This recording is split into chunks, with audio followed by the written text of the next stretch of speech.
Friend, I invite you to join with us of the Fellowship of Isis, who are about to perform the magic of earth. You've heard of alchemy, the transmutation of metals. We are about to transform the element of earth, of our physical bodies, and of the planet itself through magic. Anoint your brow with water. Now I want you to relax completely and to travel back in time. Don't lose your consciousness, but come to my time. My time is in the richness of July, when all the earth is abundant. Feel the richness of trees at this time, but you're also to change your place. Come with me to the land of Ireland at noon. There is a glorious golden sun with a few fleecy clouds over the land of Ireland and its lapping seas. In the southeast corner is a richly wooded valley between two rivers that flow into the South Sea. Float over this valley, there is a light. We see an ancient square grey castle, the very stuff of earth, which is made of glittering granite, with 6-foot walls. Within this castle is the priceless jewel, the well at the world's end, a prehistoric well. We sink into the well, above the well. We see a crowd of the priesthood around and about 60 participants, for we are within the temple of Isis. The practitioners wear copper circles or orange headdresses, copper insignia, and orange, green, and russet robes. We notice that all the colours are of earth, green, orange, russet, and ochre, yellow ochre. The priesthood wear copper crowns. The priestesses, copper crowns. We notice the priestesses wear brown or orange headdresses. A priestess is anointing every brow with water, saying, "May your inner vision be awakened. May you have true vision and healing." This voice we hear now, right around all the company, and other priestesses take up the call, because there are so many people, and every brow is anointed. May your vision be awakened. May you receive true healing. Now feel a tingling in your third eye, as if your own inner vision is to awaken, and that you may see our Mother Earth as she truly is. Now the archpriest calls the company to go forth to the ancient Druid Abbey of Dana. We will proceed to the ancient Druid Abbey of Dana. A procession is formed that is about to leave the temple. Slowly they move past the 9 columns in an L shape of the temple, paying their respects to that which was once a dungeon and is now a sacred chapel of the Earth Mother. The procession makes its way out of the temple. Now they reach a parterre, and many people are waiting outside to join the procession, including many children. The company proceed down a long, dark yew walk. With a few speckles of golden sunlight follow this procession. We hear a drum beat.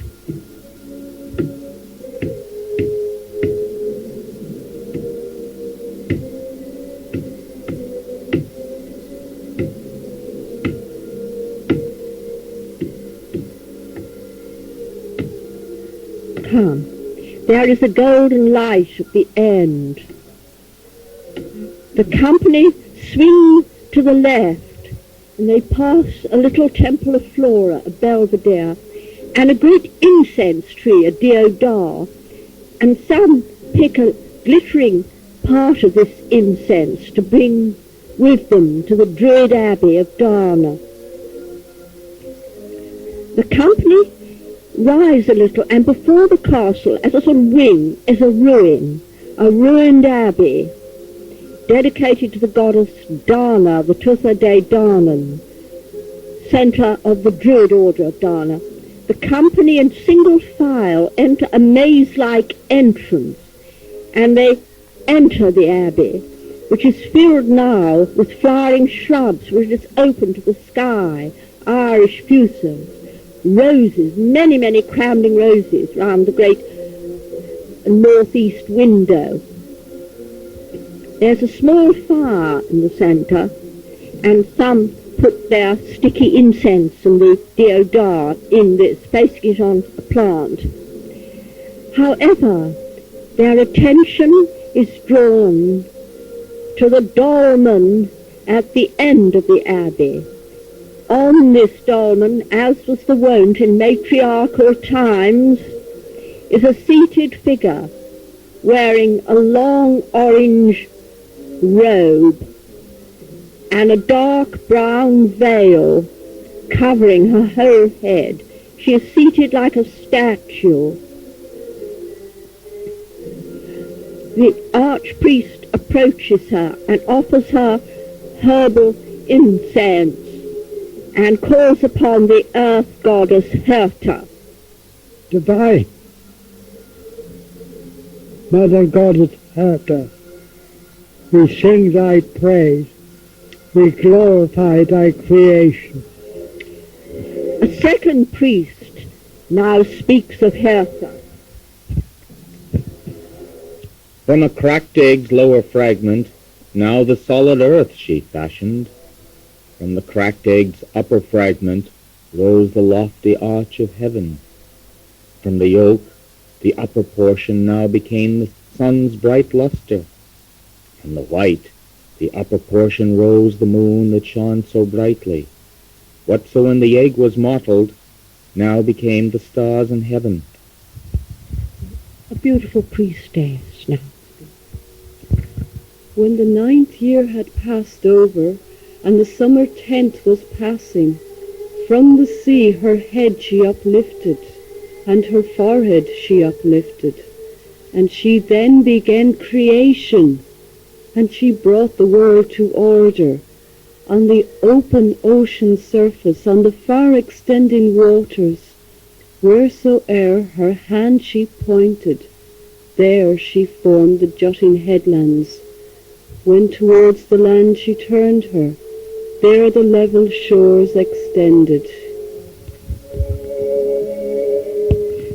Those with psychic vision now see a golden haze descend from the heavens and envelop the seated figure, and some may even see the form of the goddess against the sky and the climbing roses.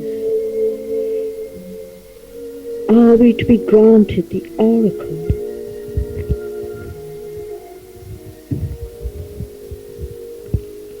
Whenever the longing heart turns to the mother, there I take up my abode. I am the hearth fire, the heart of life, and the secure earth that is your home. And this is my heart, and it is one, and yet manifold throughout the galaxies. Honor your home, the earth, not for its greatness, but for its littleness. For in this matrix is your protection. These my children, the animals, the birds, and the plants,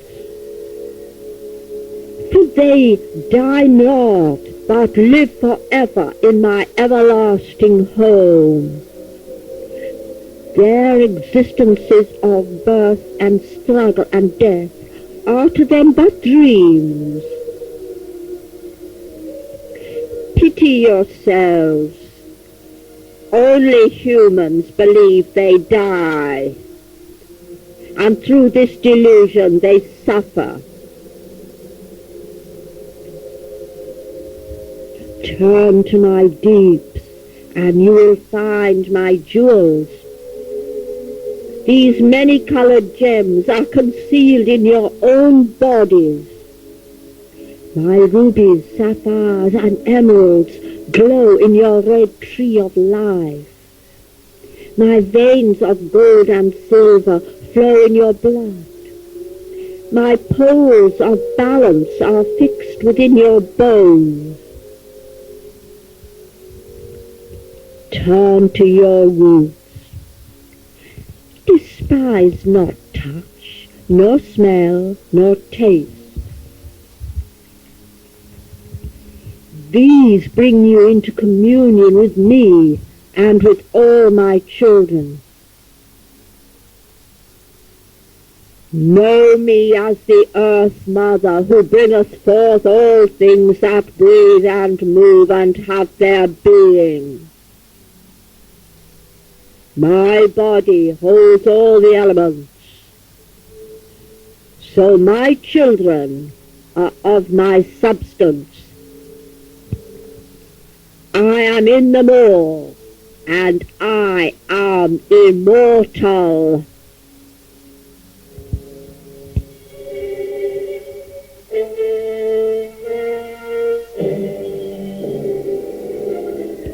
The company fold their hands in gratitude and leave the priestess to return from her trance. Now there's a procession formed in which each participant kisses the earth before the dolmen altar and places earth upon the brow in the ancient and hallowed tradition. The practitioner, the main magician, speaks. Brothers and sisters, let us build a house of the mothers.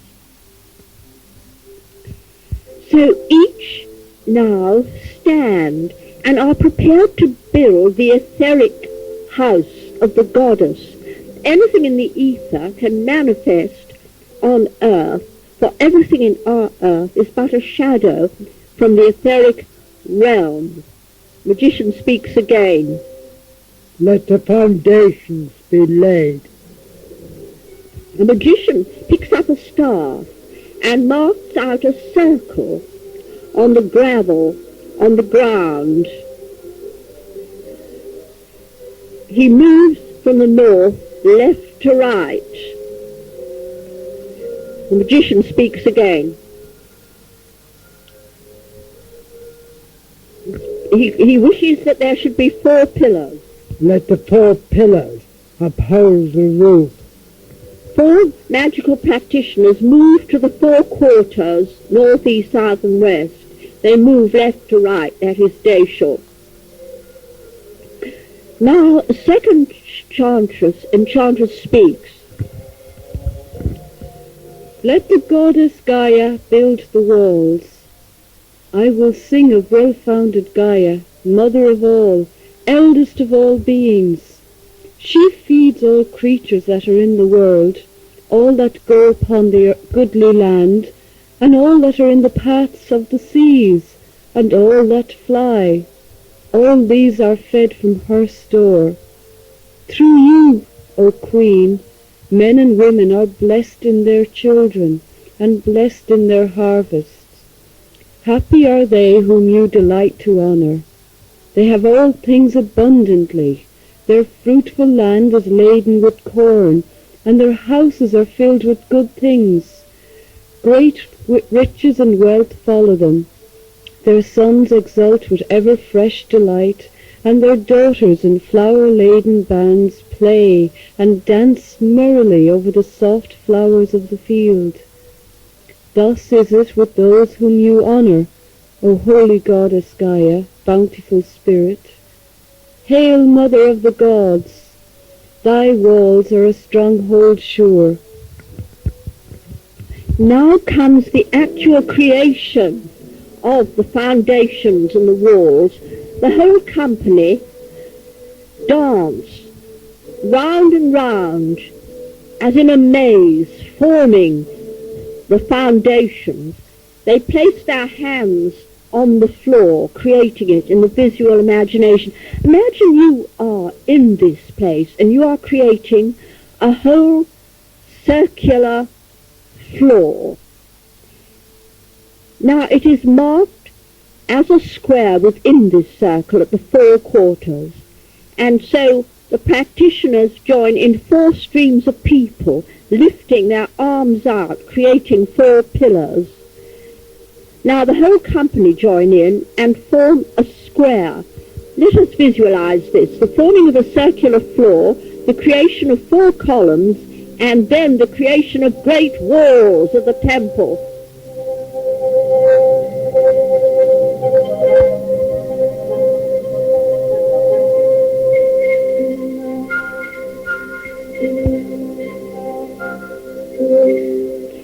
Build the walls. This is how you do it anyway when you are in spirit world. Visualize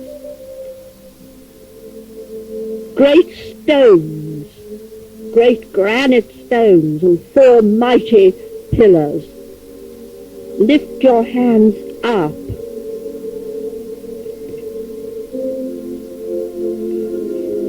The enchantress holds her wand up in the east. Now we notice that a magician is facing her in the west to continue this magical building. But the god Pan opened the windows. Muse, tell us of Pan, the dear son of Hermes, with his goat's feet and two horns, a lover of merry music. Through wooded glades he wanders with dancing nymphs who foot it on some sheer cliff's edge, calling upon Pan, the shepherd god, long-haired, unkempt. He has every snowy crest, and the mountain's peaks and rocky crests for his domain. At evening he sounds his note, playing sweet and low on his pipe of reed. Not even she could excel him in melody. That bird who in flower-laden spring utters honey-voiced song amid the leaves. And at that hour the clear-voiced nymphs are with him and move with nimble feet, singing by some spring of dark water while echo wails about the mountain-top. And the god on this side or on that of the choirs dances nimbly. Hail Pan, make us windows for freedom. Yes, because I think it was a bit claustrophobic, being in this great house of stone walls, no windows. Do we not, in many of our institutions, create a windowless, dogmatic building from which we cannot escape? So now let us visualize windows. The whole company move around the temple, and the stones dissolve where they need these windows. 8 in all, 2 on each side. Now as you do this, you see you can look through the windows, but everything is different. Everything as you look through these windows is radiant. The climbing rose up the window in the northeast now has luminous roses and buds. Beautiful. As you look through the 2 windows in the southeast, you see the New York has a great aureole of rainbow-colored light. You see the world transformed through the windows of Pan. And as you look towards the southwest, you see the wing of the castle with luminous windows and great rays of light coming from them.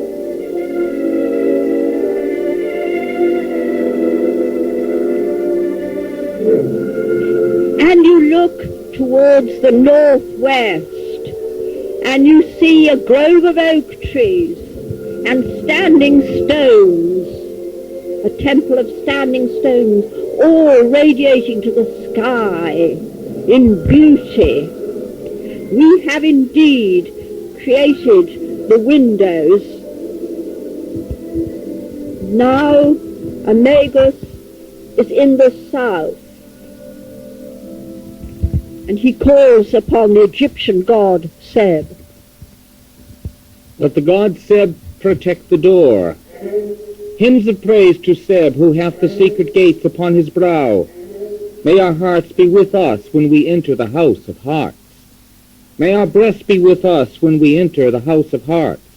May our hearts of love be with us in the house of hearts, and may we rest there. May the doors of the house be opened unto us. May Seb, the prince of the gods, open wide the gateway. Hail, Seb, god of earth! Thy secret gates open upon the upper world and upon the lower world, and by their side is the balance of Ra, wherein he lifted up good and truth, the goddess Mayet, day by day. Oh wonder, we are to create a doorway into the other world. At the maze gateway in the southwest, the priest is carving out a great gateway like a dolmen, two mighty pillars with a cross stone. Visualize this mighty stone gateway with closed doors. Visualize it. The company all face it, creating this gateway. Now the priest and priestess open wide the double gateway, and we look through. What do we see? Another world, radiant, beautiful. Visualize this. The land of heart's desire, Amenti, Elysium, heaven.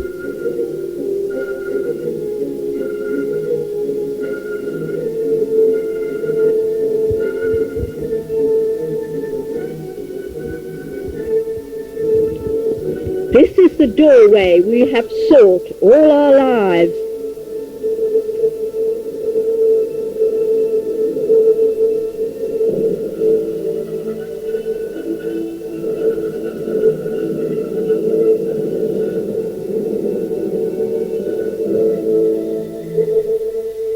Now the whole company turn away from the southwest and face the northeast. The first enchantress approaches the dolmen, lifting up her magical wand. Let the goddess Aset establish the chair of authority. The blood of Aset and the strength of Asid and the words of the power of Asid shall be mighty to act as powers to protect this house and all who dwell therein, and to guard them from that which would do them hurt. Asid cometh and hovereth over the house, and she goeth about seeking the secret habitations of Horus, as he emergeth from his paper's swamps. And she raiseth up his shoulder. He is made one with the company in the divine boat. His mother the mighty protecteth him. Lady, make us of the company of the divine boat. Protect us also, and overshadow the hearthstone. Let us establish the hearthstone. The whole company now surround the dolmen altar and create the chair of Aset, Isis, which is her seat of authority. All kings would be crowned upon the stone of destiny.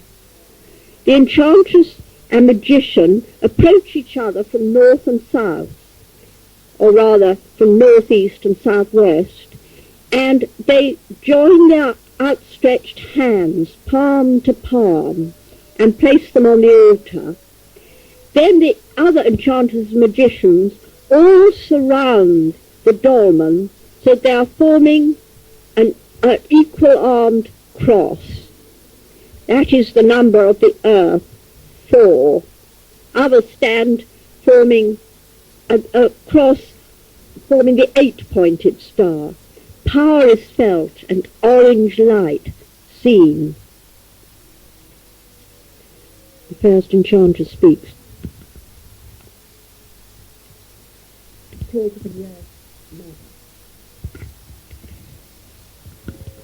May the Earth Mother, Prithivi, hallow the bread and wine. May the Earth Mother, Ninki of Chaldea, hallow the hearthstone.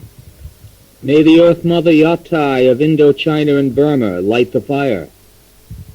May the Earth Mother Prithivi of India hallow the bread and wine. May the Earth Mother Tellus of Rome bless the dwellers in the house. The 4 practitioners release their hands, and the other 4 who make the 8-pointed star stand back and return to the 4 quarters.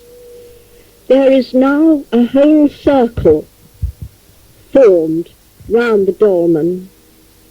Now the priestess lights the fire in the center, and you too may feel a warm glow in your solar plexus and in your spine. Deep warm colours may be seen welling up from darkness. The whole company are seated now round this circle with their eyes shut, tuning in to the earth in this earth temple. Try and imagine it. You are in the house of earth. It is 4 square within a circle. There are 4 great columns and walls and the most magical windows of Pan. And above are the roof beams through which may be seen the sky, the golden and blue sky. Sit now in silence and visualize this and feel contact with your own hearth and home and the earth, your mother.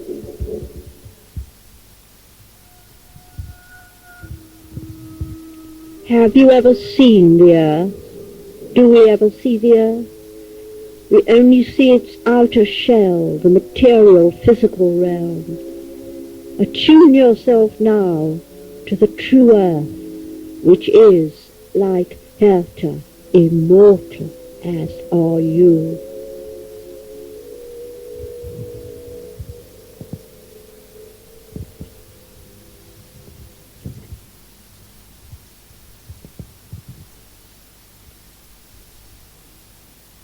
The earth has her elements. Earth of practicality, ability, the power to survive. Water of emotion. Water you received at the well. Fire, which is burning in this temple, and which gives you energy, vitality, power. And air, which is invisible, is moving round the temple from the windows, bringing you spiritual insight.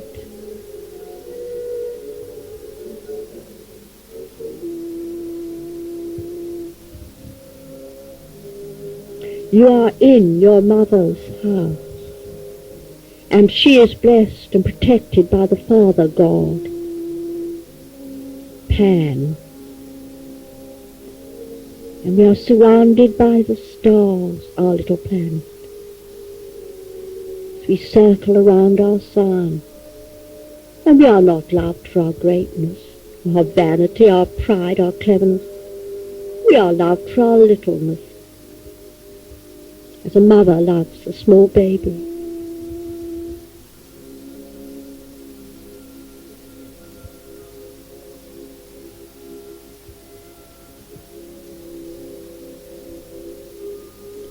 In truth, we bring forth children, but our greatest child is our own soul, born as a butterfly from a chrysalis. And even as we speak, we can see butterflies through the window. Bird song is here. And as we look upon the floor of our temple, we see the great roots of trees As low as the trees are high, the roots are as deep, deep. Look down through the earth and see those knotted roots, roots of the incense tree, roots of the yew wood, your own roots from past lives that sustain you though you have forgotten them. The tree does not think of its roots, but without roots it falls. And our columns would not last, but they are columns of light that extend above and below.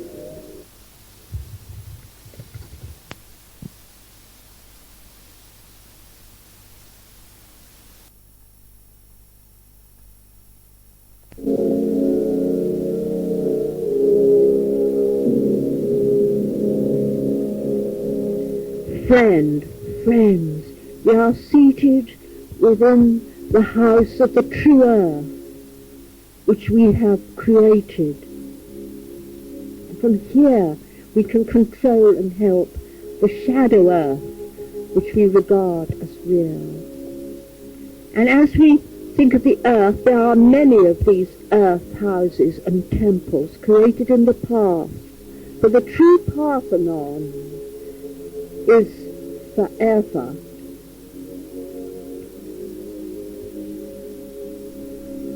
Think of that.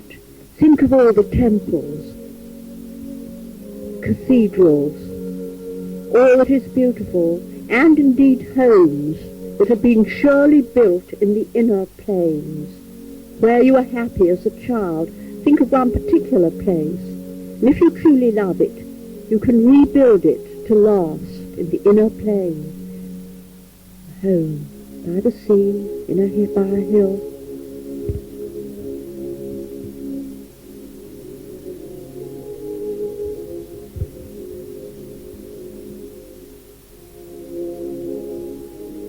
It will greet you when you pass into spirit world in what we call death.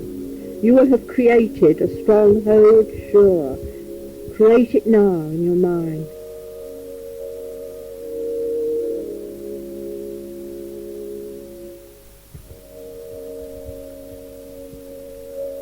A priest now speaks.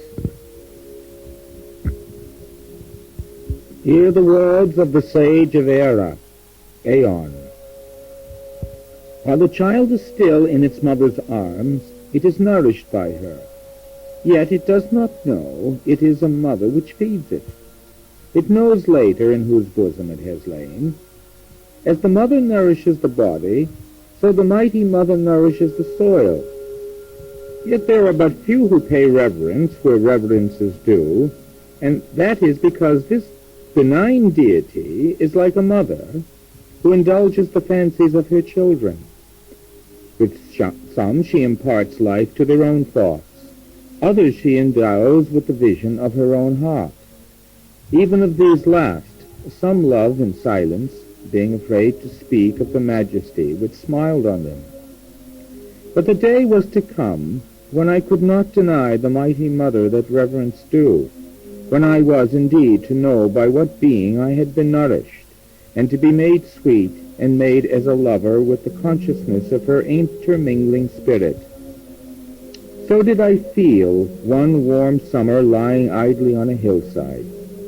Suddenly I felt a fiery heat throb and knew it was personal and intimate, and started with every sense dilated and intent, and turned inwards.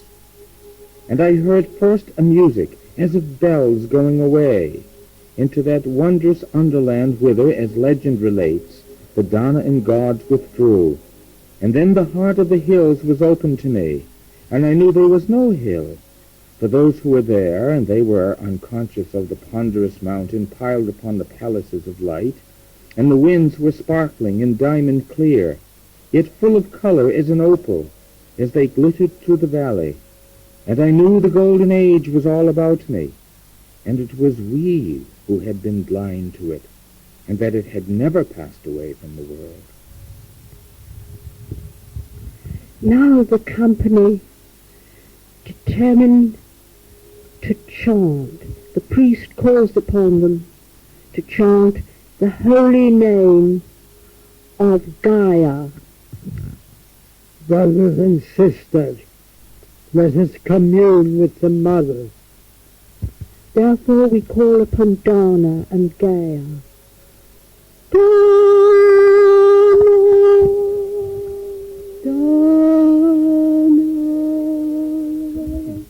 Dana,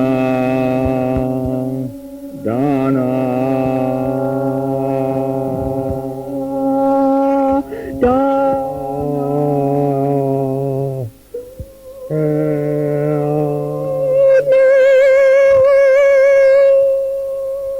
Gaia, Gaia, Gaia,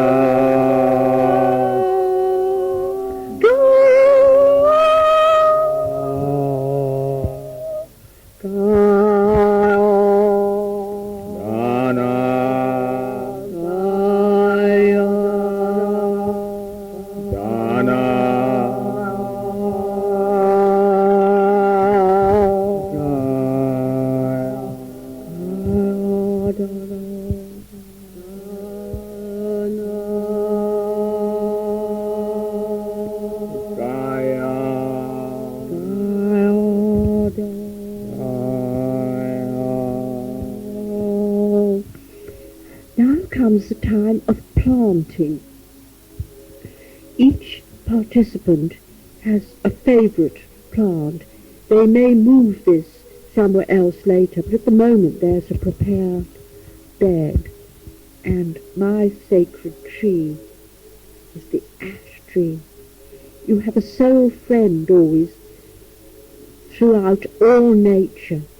So now I plant my little ash tree, and many name their totem trees. I plant the hawthorn of the west. I always see a sprig of hawthorn. I plant the oak, the wood of strength. I plant the oak. The oak of the Druids. Yes, Lawrence Durden Robertson is called after the nickname Derry, the Grove of Oak. Now, the company have thought of their tree. Now they name their favourite stone as they touch stone. The limestone where I live on the Burren. The granite, the stuff of buildings and of fortresses. Quartz citrine of magic. Granite. Now, we all like some insects. I'd mention the ladybird, The bee. The centipede, hither and thither always going. The woodlouse. good. That somebody likes the woodlice. They're wonderful insects, aren't they? Now, the favourite reptile. I like lizards. Lizard, my soul friend. The snake of wisdom. The mythical dragon. The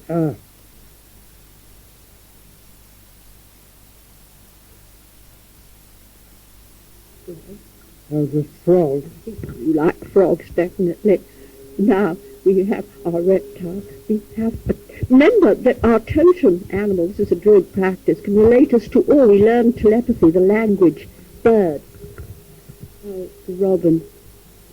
The eagle poised above us. The wood pigeon with that going on. The blackbird. Lovely, the blackbird. Now, favourite fish. The salmon. The shark, much maligned. Really? Trout. The perch. Now, our totem animals, all the company, by the way, are saying all this. We're just doing it on our own. The horse. We move so quickly. The lion. The cat. The rat. Now we can mention our favorite angel, or shining one, deity. Michael the Archangel. Eros, god of love. Angus of the birds of Ireland. To David. Now our favorite feminine one. Nuala, Whitehall Nuala. Aphrodite, who joins us. Yes, and Donna, whom I've seen. You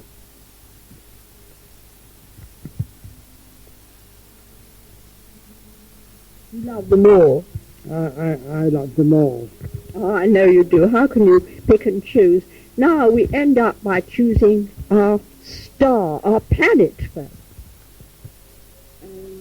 Venus of love. Mars of war. Neptune of magic. I choose the earth. Good job, somebody does it. Now our star.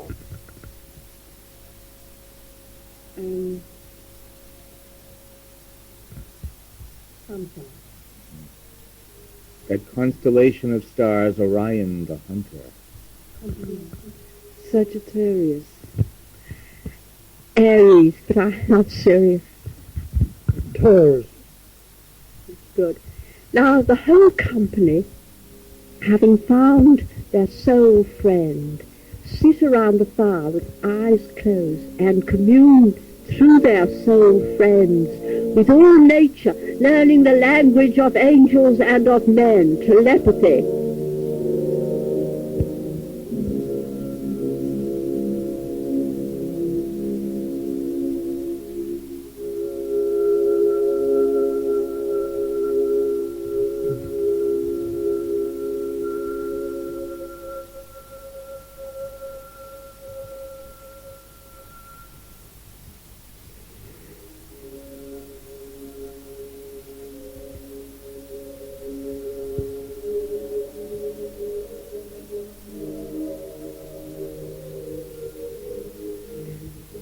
Now, the first magician speaks.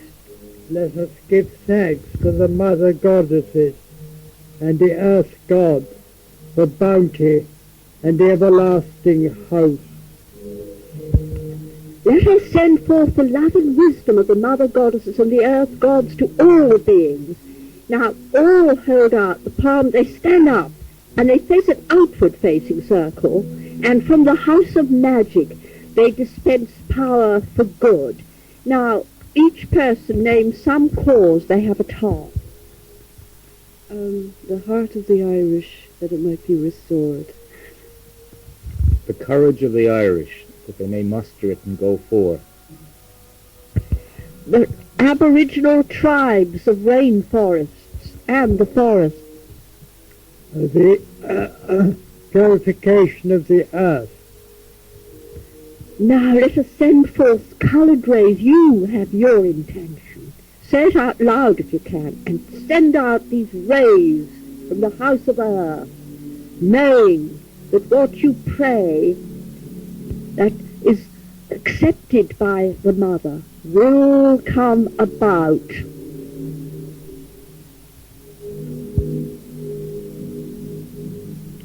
Now the bard speaks. Creatures without feet have my love, likewise those that have 2 feet. Those that have 4 feet I love, and those too that have many feet. Let creatures all things that live, all beings of whatever kind, see all that will bring them good. May all of happiness come to them. Now young children hand around bread and wine, fruit of all kinds, fruit juices, and all sit and partake of this blessed food. For the priests and priestesses hold their hands over the food, and the maidens bless the food, the fruit. I bless this fruit and offer it to the great earth goddess. Then bless the wine and fruit juice. We bless these gifts from the gods and goddesses so that they may nourish us. Now, I want you to imagine yourself partaking of this food, and all now sit in deep communion, safe within the house of spirit. Join us. Your life will never be the same afterwards, for the food you eat is spiritual and replenishes your body and your soul. Feel healing, home, now.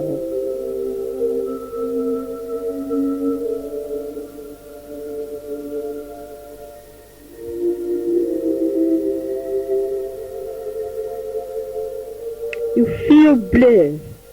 You are in communion with the mother, for you are her son, her daughter, hers. You love, and so you are loved. You are in communion with all her creatures. You feel a silvery power now flow from above through your body, and from the earth, deep violet ray coming up your feet. The two powers meet in your heart. You are in the house of the heart. You are now in Tirnanog, land of immortality, the many-colored land. This power you will bring with you when you pass into the world of spirit, and you will know that world ere you die. You will know Tirnanog in the depths of your being, and you will remember it at dawn.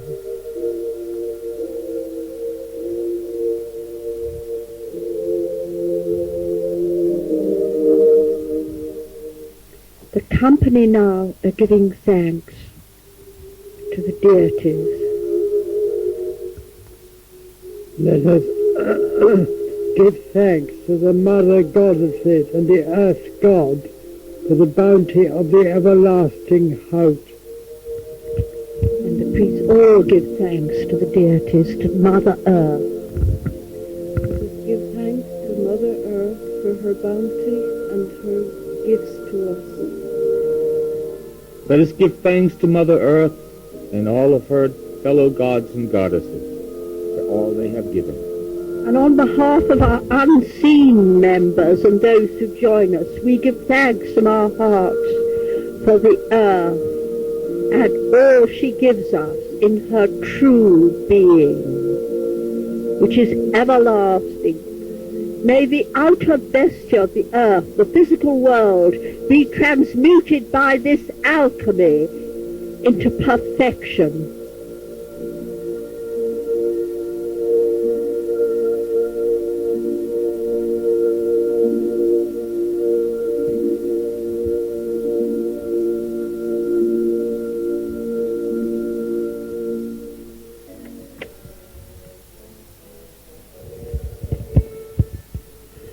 The time has come for us to invoke the earth goddess of Era, who is dreaded most unjustly as the Morrigan, for the Morrigan is great queen.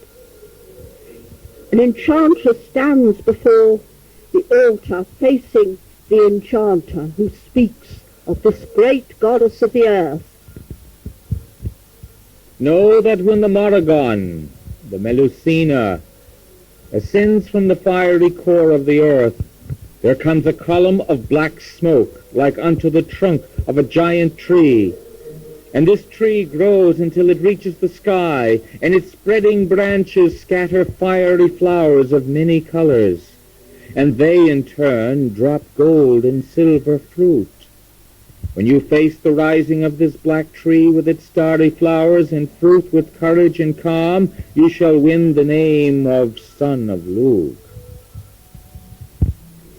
Here All the company surround the fire, and we realize they are going to awaken the power of the Morrigan, the inner fire of the earth. They start drawing their hands up from the earth slowly until it reaches the sky. Now feel this power coming up, the inner power of the earth. No wonder people fear. It brings immortality, but it does crush all that is evil in oneself, and that can hurt. Feel this power within you.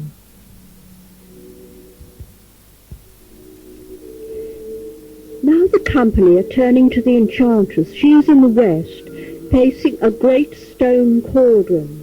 She is sprinkling water from it, and the whole company now are taking water and placing it on, scattering on their heads and on the ground. And she speaks of the cauldron of plenty. The cauldron of plenty is bestowed by Morrigan, the maid, called Bave the Crow.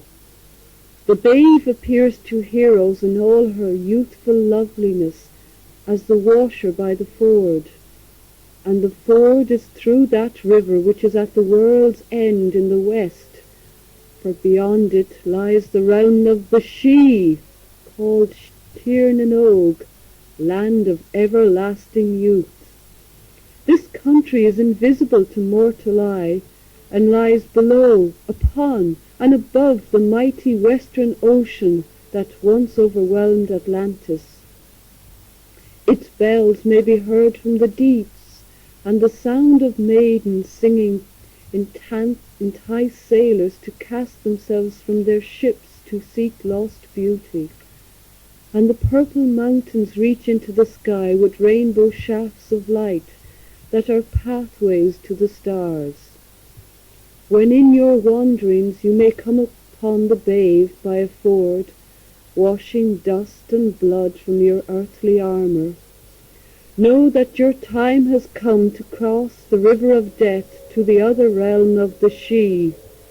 But fear not, her cauldron of plenty holds the food and drink of immortality.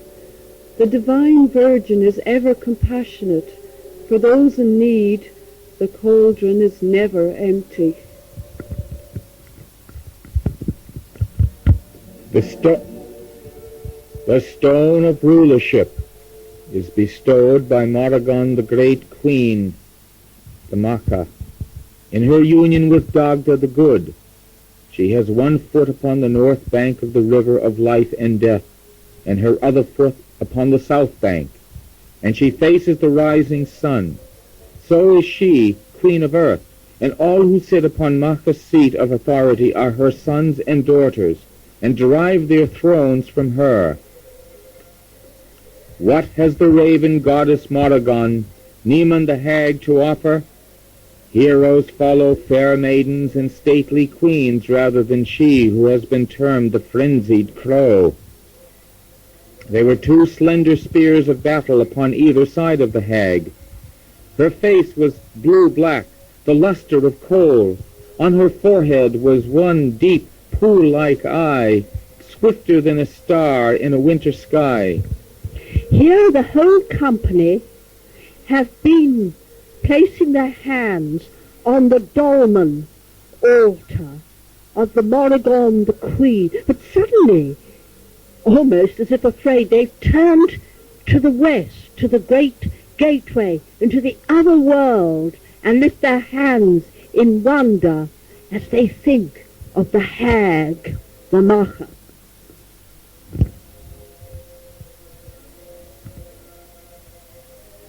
Upon her head gnarled brushwood like the clawed old wood of aspen root.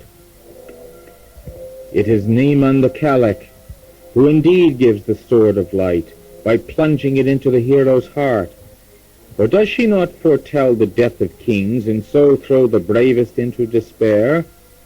She has been seen in the posture of the enchantress, standing upon one leg and closing one eye, uttering the oracles of the fall of kingdoms. Now the travellers saw coming to them a wide-mouthed, black, swift, sooty woman, lame and squinting with her left eye. She wore a threadbare blue-black cloak. Dark as the back of the stag beetle was every joint of her, from the top of her head to the ground. Her filleted grey hair fell back over one shoulder, and she began prophesying doom. Now we see one of the priestesses who wears a black veil, throws it off, but she does not show an ugly, evil face. She shows a beautiful young one, and she's laughing, and everybody laughs, for they see that this image of fear of darkness is only our fear of death, and yet how great that fear is. So now the whole company proceeds through this gateway, out through the gateway in a procession. They move outside the abbey and then back again through another great arch and find themselves before the altar. There is no death. You enter another life. The whole company now assemble, and the priest declares that the house of the goddess must be dispelled, that we may return to material, earthly living, bringing that which we have learned with us. In the name of the goddess Morrigan, I consecrate this sword of fire with the twofold spells of the She of water and of air. May each give forth their true powers in harmony with the seven, and so do the two serpents of sun and moon twine about sword and scabbard and ever-living light. He has consecrated the sword of the temple, which is now laid sheathed on the altar. There is peace between earth and the outer physical world. Thanks is given to the deities. We give thanks to the goddess Morrigan and all her sisters and her brothers of the gods. Thanks is given to Hertha. We give thanks to Hertha, the mother of the earth, for her bounty. We feel this glow of happiness in us. The four treasures of the Tuatha De Danann, the sword, the spear of light, the cauldron and the throne of destiny are in harmony. And the company begin to file their way out of the ancient abbey. They cross the terrace, round the incense tree, the deodar, and go down the long, dark yew walk. Come with them. You feel full of peace and joy.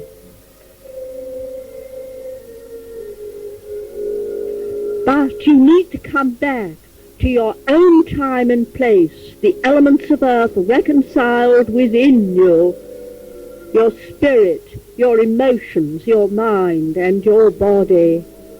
Rise with me then in this glorious golden noon above the castle, above the wooded valley with the two rivers, and above the land of Era, and come back to your own time and place.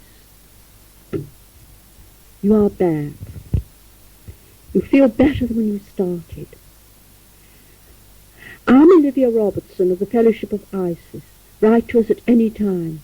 I was helped in this reenaction of our ceremonial alchemical magic by John Mahoney and Emma Monaghan, who performed Yeats and Lady Gregory and other Irish plays in the west of Ireland and Kinvara, Lady Gregory's home. And I was helped by my brother, Lawrence Durden Robertson. Here are sources. Woon 1, the Kalevala, published by Dent. Hesiod and the Homeric Hymns and the Homerica, you can get that at Harvard. Egyptian Magic and the Book of the Dead, Budge. The Candle of Vision, do get that, by A.E. George Russell, Aeon, published by Macmillan. And the Buddhist benediction from Every Nation Kneeling. We performed this rite at Clonigall Castle, Enniscorthy, South Ireland. May the blessing of the great earth goddesses, Herta, Morrigan, and Gaia, be with you now and evermore. Shlante.